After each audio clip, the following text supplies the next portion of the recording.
In part one and part two, we went inside the algorithmic battlefield itself, how code sees, decides, and fights. In this episode, we're zooming out. We're asking a bigger question. Who controls this new battlefield? And what happens when nations race to build the most powerful warfighting AI on Earth? Building warfighting AI isn't as simple as downloading a model and pushing it to the front line. Real power on the algorithmic battlefield rests on three pillars. Pillar one, compute. That means advanced chips, massive data centers, and the infrastructure to train and run enormous models.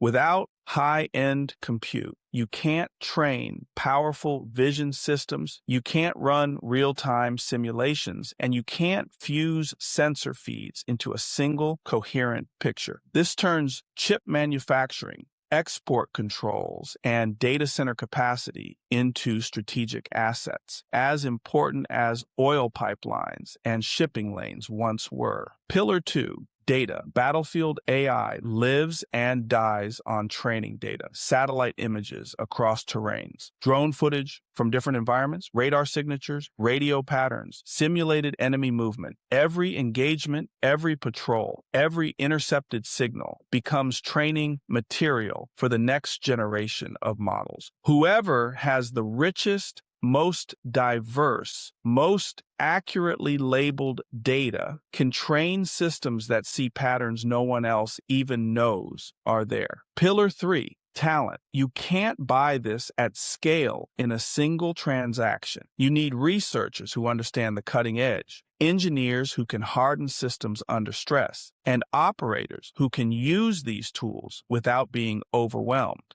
Nations are quietly competing to attract and retain this talent with funding, labs, classified programs, and partnerships with private companies. Fall behind on any one of these pillars, and you don't just fall behind in tech. You fall behind in your ability to fight, to deter, and to shape the rules of the algorithmic battlefield itself. The logic driving the AI arms race feels hauntingly familiar. We've seen it before with nuclear weapons, missiles, cyber capabilities. But this time, the weapon is code. Imagine you're leading a major power. You know rivals are pouring money into AI for intelligence, cyber operations, logistics, and autonomous systems. You don't know exactly what they have, because much of it is classified. But you know one thing, if they get a decisive edge, they might see your forces before you see theirs, move faster than you can react, and outmaneuver you at every level. So even if you believe fully autonomous weapons are dangerous, even if you worry about escalation, you still feel pressure to build your own systems, just in case. This is the new Cold War logic. If they're doing it, we can't afford not to, even if everyone would be safer if nobody did. In the AI era, the nightmare scenario isn't only a surprise strike. It's waking up and discovering your adversary's code can outthink your military at every level. Frontline, networks, and crisis decision-making. That fear drives investment, and investment drives the arms race forward. There's another difference between this arms race and the last one. Nuclear weapons lived mostly inside government labs. AI lives everywhere, in big tech companies, startups, universities, open source communities. A facial recognition model can unlock your phone or scan a checkpoint. An image classifier can power a shopping app or support targeting decisions. A language model can draft emails or generate influence campaigns at scale. This is dual-use technology. The same core tools can be pointed at entertainment, commerce, or war. That puts tech companies in the crosshairs. Governments want access to cloud infrastructure, models, and engineering talent. Contracts appear for defense AI, analytics, and autonomous system support. Inside these companies, some push back, arguing their work shouldn't be used for lethal decisions. Others argue refusing won't stop anyone else. If they step away, someone with fewer scruples may step in. The algorithmic battlefield doesn't just exist in trenches and command centers. It reaches into boardrooms, ethics committees, policies, and internal debates. Decisions about deployment, access, and restrictions are no longer just business questions. They're strategic choices that ripple outward to soldiers and civilians caught in the crossfire.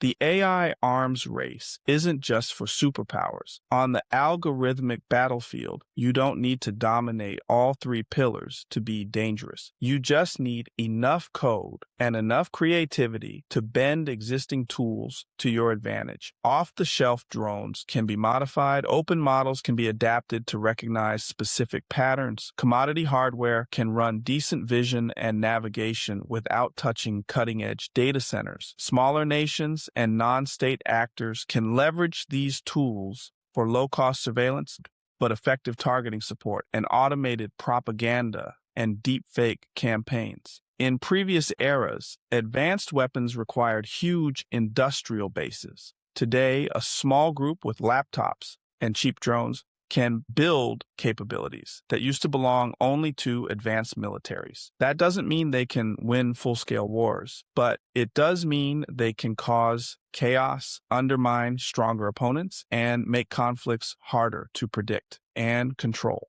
With all this investment, there's one question that cuts through everything. Does AI make war less deadly or more? The optimistic view says better intelligence means fewer mistakes. More precise targeting means fewer civilians harmed and fewer friendly troops at risk. Algorithms might catch patterns a tired human analyst would miss. The darker view says faster. More automated systems create hair-trigger environments where misinterpretations escalate faster than diplomacy can respond. Leaders may feel pressure to act on warnings before they're fully checked out of fear of being too slow. And powerful AI tools can make nations more willing to take risks, believing tech will give them an edge. The truth is, AI can do both. It can prevent some tragedies and enable others. Whether AI makes war safer or more dangerous doesn't just depend on the code. It depends on how leaders use it, how much they trust it, and what safeguards they're willing to sacrifice in the name of speed and advantage. All of this adds up to a new kind of strategic instability. Traditional conflicts had visible signals before escalation, mass mobilization, troop movements. On the algorithmic battlefield, much of the action is invisible. Models being trained, systems deployed, networks probed, autonomous units prepositioned. An AI-assisted cyber operation might accidentally trigger a chain reaction in critical infrastructure. An automated defense system might misclassify an exercise as an attack and respond at machine speed. By the time humans understand what's happening, escalation may already be underway. And because so many capabilities are hidden inside classified models and closed programs, it's hard for rivals to assess true strength or build trust about red lines in a crisis. We are entering a world where code can move faster than diplomacy, where simulations can be mistaken for plans, and where the most dangerous weapons are lines of logic running on machines no one fully understands. In this episode, we looked at the AI arms race behind the algorithmic battlefield, the scramble for compute, data, and talent, the Cold War logic of we can't afford to fall behind, the role of tech companies, and smaller players using cheap tools to punch above their weight.